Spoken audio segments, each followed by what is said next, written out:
Good morning all of you. Good morning ma'am. आज हमारा topic क्या है पढ़ने का? संधि। तो संधि किसे कहते हैं? चलो, दो वर्णों के मेल को संधि कहते हैं। गुड। दो वर्णों के परस्पर मेल को संधि कहते हैं। जब कोई दो वर्ण आपस में मिलते हैं, जब जुड़ते हैं तो उसे क्या कहा जाता है? संधि। जैसे हम कुछ वर्ण यहाँ पर जोड़ करके लेते हैं। मैंने यहाँ वर्ण लिखे अलग अलग, अब हम इसे जोड़ेंगे एक साथ, तो शब्द क्या बनेगा? कमल। इसे क्या कहा गया? ये संधि कहलाएगा। जब हमने इन वर्णों को जोड़ा तो ये क्या कहलाया? संधि। और एक और होता है संधि विच्छेद। विच्छेद का अर्थ होता है उसको अलग करना, तोड़ना। ठीक है, अब हमने कोई शब्द यहाँ पर लिखा हुआ है विद्यालय, ये तो है संधि क्योंकि ये जुड़ा हुआ है। अगर हम इसको तोड़ेंगे जिसे कहा गया है विच्छेद, तोड़ने पर क्या बनेगा? विद्यालय। विद्या धन आलय। यानी विद्या का मंदिर। जब हम दोनों शब्दों को अलग अलग करेंगे तो उसमें दोनों शब्दों का अर्थ होना चाहिए, सार्थक अर्थ निकलेगा। जैसे विद्या पढ़ाई करना, आलय यानी घर, तो विद्या का जो घर है वो क्या कहलाता है? विद्यालय। क्लियर? अब आपका आता है संधि के भेद। संधि के कितने भेद होते हैं? भावना, अर्थ संधि, हल संधि, विसर्ग संधि। मैंने पूछा बेटा संधि के कितने भेद तीन। होते हैं? तीन भेद होते हैं। बैठो। संधि के तीन भेद होते हैं। पहला अच संधि, जिसको संस्कृत में अच कहते हैं, हिंदी में स्वर संधि। क्लियर है? नेक्स्ट आपका है हल संधि, ये संस्कृत में हल कहते हैं, हिंदी में व्यंजन संधि। और नेक्स्ट लास्ट आपका है विसर्ग संधि। तो संधि के तीन भेद होते हैं, अच संधि, हल संधि, विसर्ग संधि। नेक्स्ट आपका फर्स्ट आता है अच संधि। अच संधि किसे कहते हैं? बोलो। जब स्वर का मेल स्वर से होता है उसे अच संधि होती है। गुड।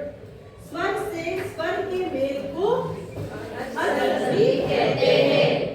व्यंजन किसे कहते हैं? हल संधि। जहाँ पर स्वर और व्यंजन दोनों का मेल होता है वहाँ पर हल संधि कहते हैं। और विसर्ग में हमें विसर्ग नजर आ जाता है, दिखाई देता है। विसर्ग जिसे आप दो डॉट कहते हो ना, ये होता है विसर्ग।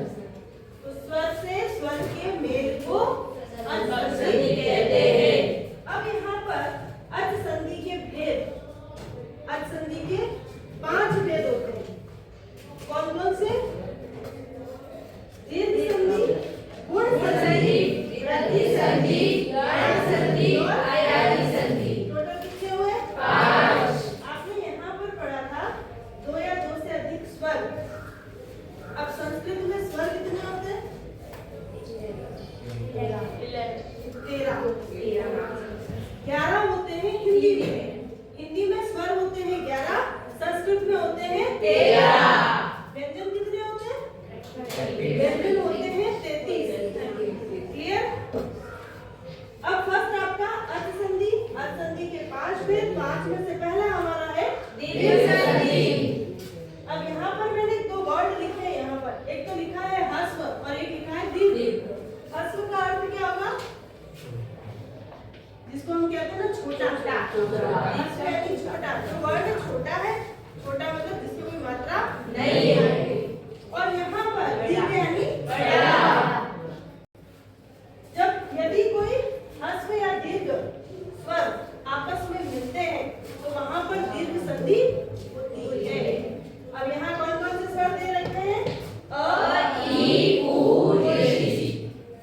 अब इसके बाद अगर यही स्वर वापस आते हैं तो इसी वर्ण का दीर्घ हो जाएगा, यानी बड़ा हो जाएगा। अगर अ आ रहा है तो उसका आ हो जाएगा, ई है तो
और ये आ का आ तो आ प्लस आ बराबर आ यहाँ पर शब्द बन गया विद्या हो गया।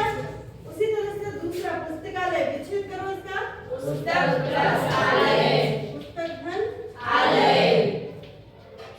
अब इसमें पहले पद का अंतिम स्वर क्या है अ और इसका दूसरे पद का पहला वर्ण आ क्या बना आ यहाँ पर आ गया पुस्तकालय। नेक्स्ट हिमालय सेम इसी तरीके से क्या हिम प्लस आलय हिमधन आलय इसमें अ प्लस आ बराबर आ अब आता है आपका अति। इसका विच्छेद हम करेंगे तो अति धन इव। यहाँ पर पहले पद का अंतिम स्वर छोटी ई है यहाँ पर और इधर क्या है इधर भी ई है छोटी ई है तो क्या बनेगा बड़ी बड़ी ई। तो यहाँ पर बड़ी ई की मात्रा आ गई है। नेक्स्ट आपका है हरी। विच्छेद करेंगे हरी धन ई। यहाँ पर पहले पद का अंतिम स्वर छोटी ई फिर बड़ी बड़ी ई बराबर बड़ी तो यहाँ हो गया बड़ी से हरीश बड़ी की मात्रा में। नेक्स्ट आपका है रविंद्र। रवि प्लस इंद्र विच्छेद करेंगे रवि प्लस धन इंद्र इंद्र छोटी ई छोटी और ये छोटी ई बराबर